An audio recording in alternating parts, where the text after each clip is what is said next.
And now it's wind-up spot in CK's new Creeps comic, and your shiver chef, the old witch, is ready to stir up a cruddy cauldron and ladle out a lurid, literary luncheon. This tasty tale of terror tremors is told by one Tony Barrett. Listen now, as he grasps out this delirium dish he calls Tatter Up. Me? I'm Tony Barrett. I'm not a bad-looking guy. I'm young, too, 34. Okay, so how come I could sit around on a rot-reeking couch holding hands with a snaggle-toothed hag named Fanny Ogden? How come I could stand the mildew-yellowed wallpapers, the cracked ceilings, the whole house stinking like the inside of a dug-up coffin, and the stink of Fanny herself? Yeah, that's right, you got the picture. Fanny Ogden was supposed to be loaded. I've been meaning to ask you, Fanny. I just don't know how. I've been meaning to ask you if you'll marry me. Oh, Tony, I've been praying you to ask me, dreaming of it, but never really believing you would. Oh, yes, Tony, yes, I will marry you. Sure, I wanted that woebegone witch for a wife. I wanted to marry the $100,000 fortune I'd heard about, the dough her first husband had left her. The miserable miser was supposed to have every last cent of it hid, there, in that foul-smelling, filthy house. Well, then I guess this calls for a kiss. Oh, it's been so long since I've been kissed, Tony. Well, I'll skip the disgusting details, except to say that Fanny became Mrs. Tony Barrett, and I started hitting the bottle to brace myself against living with her. Aren't you coming up, honey bun? It's late. You go ahead, Fanny. I'll be up in an hour or so. Don't wait up. Trouble with drinking was it used to get me down. I'd worry real bad. Maybe there ain't no dough. Maybe I got a bum steer from the guy that told me. After the first 2 weeks, I got real disgusted. There was no hint of the dough. I'm beginning to think I've been a sucker, saddling myself with a dried-up, withered excuse for a female. I'll wake up one day and find out there ain't no 100 G's. Well, in a pig's eye, I will. So I went straight up into the bedroom where Fanny sat with that straggly mop of hers up in curlers. But I didn't look at Fanny twice. I headed for the closet for my suitcase. Tony, is there something wrong? Yeah, baby, you and me. I'm clearing out. I bounced my suitcase onto the bed and tossed my clothes into it. My bride jumped up like a bead stunger, and she threw her bony arms around me. Tony, please don't leave me. Please don't. We made a mistake. Forget it. Forget me, Fanny. Tony, I know I'm ugly and old, but I'm rich. I never told you, did I? I've got a lot of money, and I love you, Tony, as much as I can. You're handsome, young. I have just a few years left. Stay with me and make them happy years, dear. And then when I'm gone, all that money will be yours. Okay, baby. Okay, you talked me into it.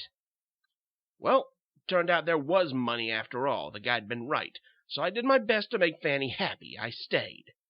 But I wondered what she lived on. She never spent any of her dough. And one day I found out.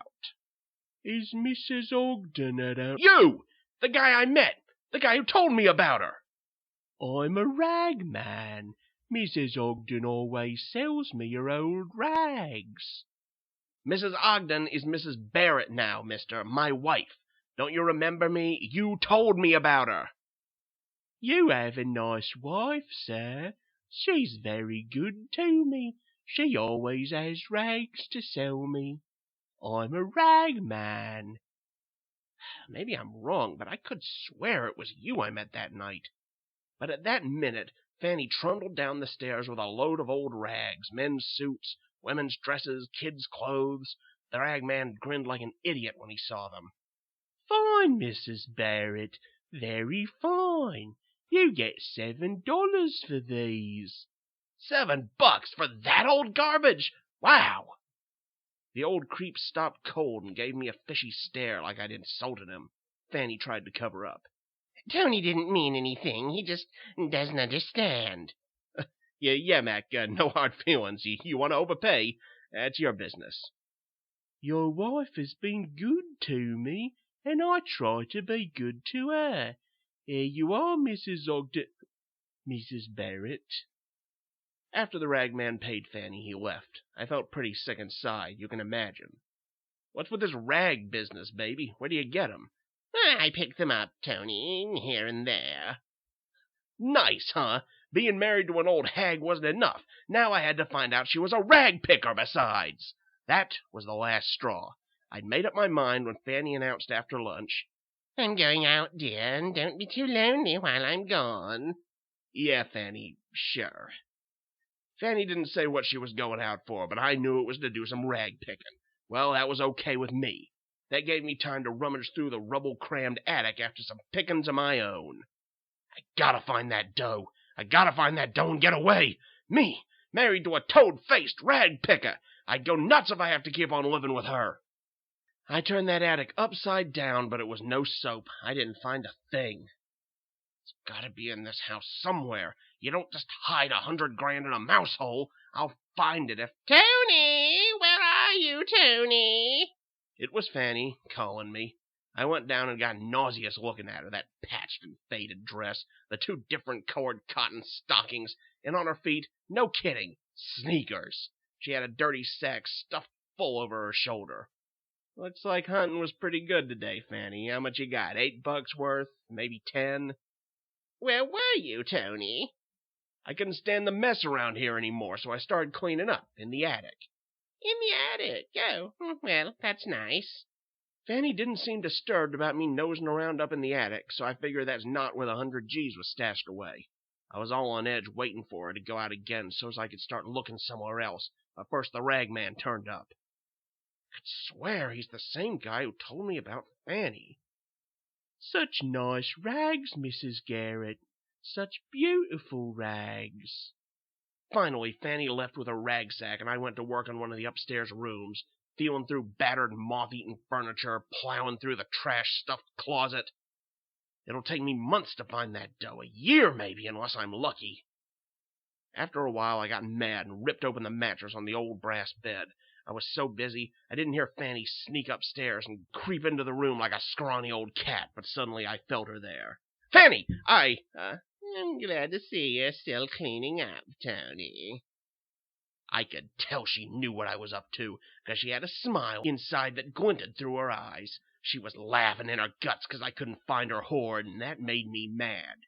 Yeah, that's what I'm doing. Cleaning up this filthy pigsty, huh? Maybe you don't like that. I said I'm glad, honey. That's how it went for weeks. Every day that ragman came and got practically delirious over some foul rags my wife sold him. Lovely. Absolutely lovely, Mrs. Barrett. And every day after she went scrounging through Lord knows what trash for rags, I plunged into my treasure hunt. Gotta find it soon. I gotta get out of here. Every minute I stay is time out of my life. Worse! It's torture! And she'd come back, knowing what I was up to, but I didn't give a hang, except that she was all the time laughing at me, and I'd get all choked up with hate for her. You men are all alike. When you try to tidy up a house, it looks worse than when you started. Finally, I couldn't take no more. I couldn't stand Fanny giving me the horse laugh. I couldn't stand looking at her. So one day I went down to the cellar and started digging, but not for her money. Now, let her come down here. Just let her come. And when she got home that day, I listened to her call me, but I didn't answer. I made some noise and waited. Why, Tony, how clever! You're going to bury all the old trash instead of having to carry it outside. Oh, come off it, baby. You know that's not what I'm doing. Fanny looked at me real cold-like and whispered sarcastically. Of course. You're digging for treasure. $100,000 treasure. Wrong again. I'm digging a grave. Your grave! Fanny could see by my face I was leveling it. It was like she never expected this turn of events. She let out a little squeal and started to rung. I swung the pick hard. The pick hooked her deep in the back, and she hit the cellar floor like an old log. Then I went to work on that face, that awful, ugly face. It was just something I had to do, like I was getting even for having degraded myself by making love to it all these months. After I finished, I dumped her bloody body into the grave and covered the whole thing over with dirt. Well, baby, I guess you know who got the last laugh now. I was dog-tired from what I'd done, so I hit the hay early that night and slept until I heard a knock on the front door. It was the rag man. Look, pal, my wife took off on a long trip. She won't be back for a couple of weeks. Come back then, okay? Can't you sell me some rags? I was ready to slam the door in his face, but just to get rid of the pest, I dragged down some old towels from a closet. He didn't seem happy with them. These aren't very nice rags, Mr. Barrett. I can't pay you very much for them. Forget it, pal. Take 'em, as a gift. Now go away and don't bother me. I spent days combing through the rest of the house. I even tore up the kitchen, smashed apart the old stove. No dough! It was getting me down. It's gotta be here. Somewhere. It's got to. I can't quit. I can't. And to top it all off, that crummy creep kept coming back till this morning I flipped my lid. I've been over this dump, from attic to cellar. I gave you every rag I could find. I got no more rags! Now for God's sakes, leave me alone! Mrs. Barrett would have rags for me. Now, I'm a guy with a strong conscience, so what with the rag man pestering me and Fanny laying dead in the cellar, I couldn't sleep tonight. Around midnight or so, I heard a noise in the house. I got a gun out of my suitcase and went downstairs for a look. The noise was coming from the cellar. I went down. It was him again, in my house, nosing around. I told you I got no more rags! Now, but you do. Nice rags. The clothes. On her. He was pointing to Fanny's grave. He knew I'd kill her, and I knew then I'd have to kill him. I pulled the trigger, once, twice. He didn't even wince.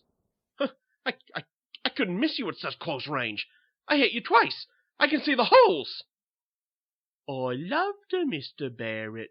I wanted her to be happy. I didn't expect this. I emptied the gun at him. 4 more shots, but he just stood there.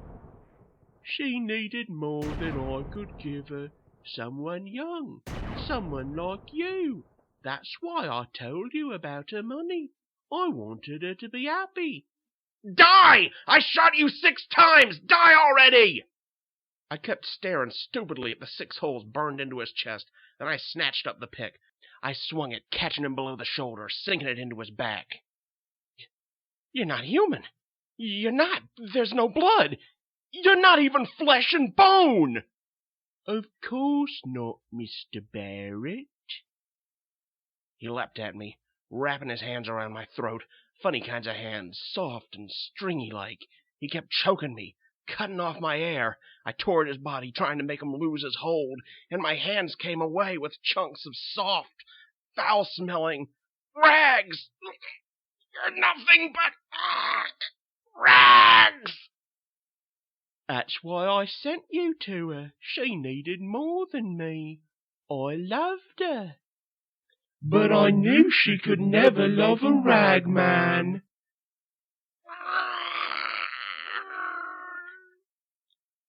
Everything's going red and black now. I hear a funny kind of music in my head. And laughing. I hear Fanny laughing.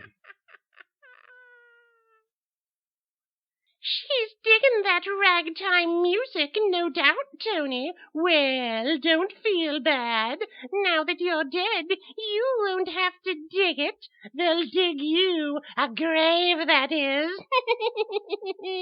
Well, kiddies, next time you hear the old expression, clothes make the man, remember the rag man. Old clothes didn't, in his case. Well, I've got to be shoveling off. Hope you enjoyed the Crypt Keeper's new morbid muck mag. We 3 goo lunatics will see you next in my putrid periodical, The Haunt of Fear. Till then, keep us stiff.